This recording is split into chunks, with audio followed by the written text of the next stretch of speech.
ఇక కాసేపట్లో Jubilee hills police స్టేషన్లో మాజీ ఐపీఎస్ అధికారి ప్రభాకర్ రావు లొంగిపోనున్నారు. ఫోన్ ట్యాపింగ్ కేసులో ప్రభాకర్ రావు నిందితుడిగా ఉన్నారు. అయితే ప్రభాకర్ రావు ముందస్తు బెయిల్ పిటిషన్పై సుప్రీంకోర్టు విచారణ జరపగా జూబ్లీ హిల్స్ పిఎస్లో సిట్ అధికారి ఎదుట లొంగిపోవాలని ఆదేశించింది. అలాగే కస్టోడియల్ దర్యాప్తునకు సిట్ అనుమతించిన కోర్టు ఇక ప్రభాకర్ రావుకు భౌతికంగా ఎలాంటి హాని లేకుండా చూడాలని స్పష్టం చేసింది.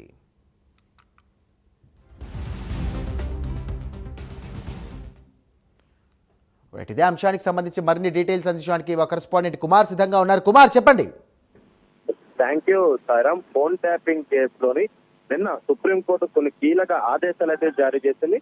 ఈ కేసులో నిందితుడుగా ఉన్న ప్రభాకర్ రావును ముఖ్యంగా అంటే మధ్యంతర బెయిల్కి సంబంధించి సుప్రీంకోర్టు తొలగించిందనే చెప్పొచ్చు. ముఖ్యంగా ఈ రోజు ఉదయం 11 గంటల లోపు ఏదైతే జూబ్లీ హిల్స్ ఏసీపీ వెంకటగిరిలో ముందు లొంగిపోవాలంటూ కూడా ఇప్పటికే సుప్రీంకోర్టు ఆదేశాలు అయితే జారీ చేసింది. ముఖ్యంగా ప్రభాకర్ రావు తన బాధ్యతల్ని పరిధికి మించి వ్యవహరించారని సుప్రీంకోర్టు ఆక్షేపించింది. ఫోన్ ట్యాపింగ్ కేసులో ప్రభాకర్ రావు తక్షణమే లొంగిపోవాలని ఈ రోజు ఉదయం 11 గంటల లోపు సిట్ దర్యాప్తు అధికారి ముందు లొంగిపోవాలని ఆదేశించింది. ముఖ్యంగా దర్యాప్తు పటిష్టంగా అలాగే సమర్థవంతంగా జరగాలంటూ కూడా ఇప్పటికే సుప్రీంకోర్టు ఆదేశించింది. దర్యాప్తు సందర్భంగా ప్రభాకర్ రావు ఎలాంటి హాని కలిగించవద్దంటూ కూడా సూచించింది. ముఖ్యంగా ఫిజికల్ టార్చర్ చేయవద్దంటూ కూడా ఇప్పటికే సుప్రీంకోర్టు అయితే సూచించినట్లయితే తెలుస్తుంది.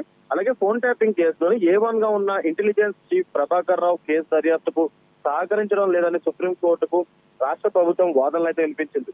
ప్రభాకర్ రావు సమర్పించిన డివైజులలో డేటా లేదని అలాగే ఫార్మాట్ చేసి తర్వాత వాటిని ఇచ్చినట్లయితే నివేదించింది. ఫోన్ ట్యాపింగ్ కేసులో ముందస్తు బెయిల్ ఇస్తేనే స్వదేశానికి తిరిగి వస్తానని గతంలో ప్రభాకర్ రావు హైకోర్టులో పిటిషన్ దాఖలు చేయగా న్యాయస్థానం దాన్ని అయితే తిరస్కరించింది. అయితే హైకోర్టు తీర్పును ఈ ఏడాది మే 9న సుప్రీంకోర్టులో సవాల్ అయితే చేశారు. సుప్రీంకోర్టు మధ్యంతర రక్షణ కల్పించడంతో ఆయనకి దేశానికి అంటే ఇండియాకు వచ్చి సిట్ విచారణకు అయితే హాజరవుతున్నారు. ఈ క్రమంలోనే ఆ కేసును ముఖ్యంగా బుధవారం అంటే డిసెంబర్ 10న మరోసారి జస్టిస్ బివి నాగరత్నం అలాగే జస్టిస్ ఆర్ మహదేవన్ తో కూడిన బెంచ్ విచారించింది. ప్రభుత్వం తరపున అడ్వకేట్ సిద్ధార్థ్ లూత్రా కూడా వాదనలు అయితే వినిపించారు. ముఖ్యంగా నిందితుడు ప్రభాకర్ రావు దర్యాప్తుకు సహకరించడం లేదని 5 ఐఫోన్ పాస్వర్డ్లను కేవలం రెండింటినే రీసెట్ కి మాత్రమే సహకరించాలని కోర్టుకు దృష్టి అయితే తీసుకొచ్చారు. ఆ రెండింటిలోని ఎలాంటి డేటా లేదంటూ కూడా ఇప్పటికే సిట్ అధికారులు సుప్రీంకోర్టుకు అయితే చెప్పారు. అలాగే మరోవైపు ప్రభుత్వం గతంలో మోపిన అభియోగాలపై ముఖ్యంగా మంగళవారం అఫిడవిట్ దాఖలు చేసినట్లు కూడా ప్రభాకర్ రావు తరఫున అడ్వకేట్ రంజిత్ కుమార్ కోర్టుకు అయితే తెలిపారు. అయితే దీనిపై కౌంటర్ అఫిడవిట్ దాఖలు చేసేందుకు సిద్ధార్థ లూత్రా కూడా వారం రోజులు గడువు ఇవ్వాలంటూ కూడా అభ్యర్థించారు. జస్టిస్ నాగరత్నం స్పందిస్తూ కూడా అలా అయితే జనవరి విచారణ వాయిదా వేస్తామని అయితే చెప్పడంతో ఇప్పటికే విచారణ ఆలస్యం అవుతున్న అన్న నేపథ్యంలోనే వెంటనే కౌంటర్ ఫైల్ చేస్తామని సిద్ధార్థ లూత్రా కూడా కోర్టుకు అయితే తెలిపారు. ఈ అభ్యర్థులను పరిగణలోకి తీసుకున్న బెంచ్ తదుపరి విచారణ అంటే నిన్న అయితే జరిగింది. గురువారం రోజు అంటే నిన్న ఈ కేసును విచారించిన సుప్రీంకోర్టు తక్షణమే సిట్ అధికారుల ముందు లొంగిపోవాలంటూ కూడా ప్రభాకర్ రావు అయితే సూచించింది. అయితే ఫోన్ ట్యాపింగ్ కేసులోని గతంలో అంటే ప్రభుత్వం ఇచ్చిన ఇన్ఫర్మేషన్ ఆధారంగా ఇప్పటికే అధికారులను అరెస్ట్ చేసి వాళ్ళని విచారించారు. వాళ్ళ స్టేట్మెంట్ ఆధారంగా ఇందులో ప్రధాన నిందితులుగా A1 కింద SIB మాజీ చీఫ్ ప్రభాకర్ రావు ఉన్నారు. అయితే గతంలో ఈయన అమెరికాలో ఉన్న సమయంలోని ఇండియాకి రప్పించేందుకు కూడా పోలీసులు అనేక విధాలుగా ప్రయత్నించారు.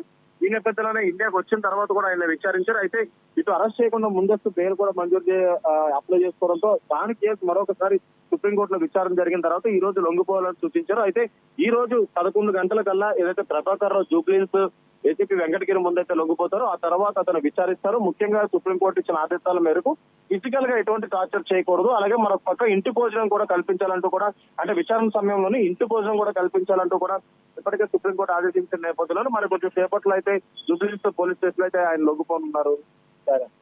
Right, thank you Kumar.